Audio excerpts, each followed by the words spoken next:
ભાવનગર ખાતે Shri Sindhi general panchayat trust પ્રેરિત વિદ્યાર્થી ઉત્કર્ષ સમિતિ દ્વારા તેજસ્વી તારલાઓનો સન્માન સમારોહ 2026 યશવંતરાય નાટ્યગૃહ ખાતે ઉત્સાહભેર યોજાઈ ગયો, જેમાં સિંધી સમાજના ધોરણ 1 થી 8ના તેજસ્વી વિદ્યાર્થીઓને સ્મૃતિચિહ્ન, પ્રોત્સાહક ઇનામો અને શૈક્ષણિક કીટ આપી સન્માનિત કરાયા હતા। આ પ્રસંગે ભાવનગરના મેયર ઉષાબેન તલરેજા, કેબિનેટ મંત્રી જીતુભાઈ વાઘાણી, ધારાસભ્ય સેજલબેન પંડ્યા, શહેર ભાજપ પ્રમુખ Kumarbhai Shah, standing committee chairman Shri Kishanbhai Mehta સહિતના અનેક મહાનુભાવો અને સિંધી સમાજના શ્રેષ્ઠીઓ ઉપસ્થિત રહ્યા હતા।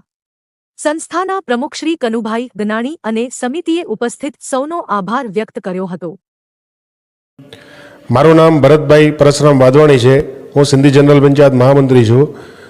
આજરોજ સિંધી જનરલ પંચાયત દ્વારા સંચાલિત વિદ્યાર્થી ઉત્કર્ષ સમિતિ દ્વારા આયોજિત ધોરણ 1 થી ધોરણ 8ના તેજસ્વી તારલાઓ બાળકોનું ઇનામ વિતરણનું આયોજન કરવામાં આવ્યું। આજરોજ સિંધી સમાજના ઘણા બધા અમારા આગેવાનો અને વિદ્યાર્થીઓ બહોળી સંખ્યામાં હાજર રહ્યા। અમારા સમાજમાં જે ભણતરનો સ્તર જેમ વધ્યું છે એવી જ રીતે અમારે આ દેખાવામાં આવે છે। અત્યારે હાલમાં દર વખતે અમારે 550ની આસપાસ ઇનામ હોય છે। આ વખતે 650થી ઉપર અમારા ઇનામ વિતરણનું રજીસ્ટ્રેશન થયું છે। આવનારા સમયમાં પણ ઘણા બધા અમારા આવા વિદ્યાર્થીઓને પ્રોત્સાહન કરવા માટે જે ઇનામ વિતરણોના કાર્યક્રમ થતા રહે છે, માત્ર સિંધી જનરલ પંચાયત દ્વારા કરવામાં આવે છે, બાળકોને પ્રોત્સાહન આપવામાં આવે છે। રિઝલ્ટ અત્યારે અમારા સમાજને દેખાઈ રહ્યું છે।